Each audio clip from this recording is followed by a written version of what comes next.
are you? Nice to meet you. It's so nice to meet you. Good to see you. Good to see you You as well. look sharp in a suit, man. Oh, thank you. I was really worried. I only have one suit, so I hope you You like know it. what? When I was your age, I only had one suit too. Yeah. And I used to have holes on the bottom of my shoes. I had to get these glued before I came because I only had one suit, and I was like, I don't want to buy new ones. So Let me tell you, the glue works though, man. yeah, no, well, it works so far. It's only day one, so hopefully it gets till Thursday. But no, nice to meet you. It's wonderful to meet you. Thanks for the good work you're doing. Well, look, I never thought I'd meet you in person, but now that I have you here, I wanted to thank you. I wanted to thank you because 12 years ago you signed the Deferred Action for Childhood Arrivals, and many of my best friends, some of my closest friends, were able to get work permits, protection from deportation, and other benefits through that. So I wanted to thank you. It really means a lot. I know you also tried with DAPA. Unfortunately, that didn't go through, but I really wanted to thank you for that. There aren't that many things that I'm more proud of than when I meet DACA participants and you see the amazing contributions they're making. Yeah. It's a reminder, as I always used to say, when we were discussing this issue, these are young people who are American in every way except paper.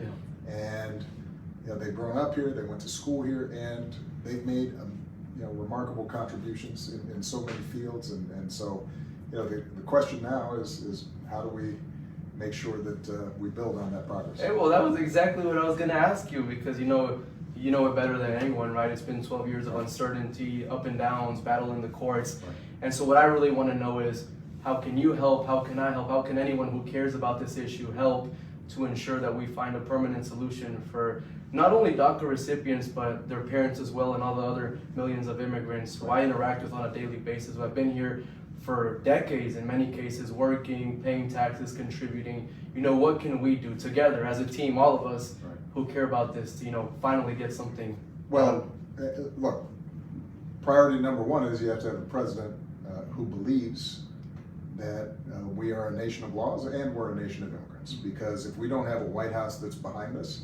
it's not going to happen. And that's why I'm one of the reasons I'm, supporting Kamala Harris and Tim Walz because they know that this is something we need to get done. Number two, we're also going to have to make sure that we elect members of Congress because what DACA did, what we tried to do with DAPA, those are what are called executive actions. They are enforced as long as the president who signed it is still in place. Yeah. But if the president leaves, it can always be overturned by the next president. But when you pass a law through the House of Representatives, when you pass a law through the Senate, that president signs that bill into law, that legislation into law, then we have a permanent solution.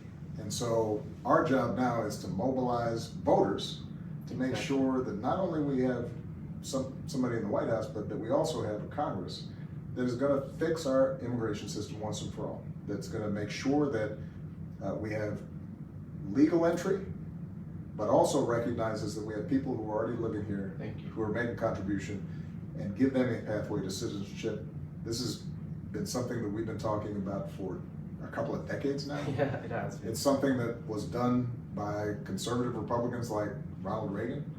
There's no reason why we can't do it again, but it's only going to happen if people vote.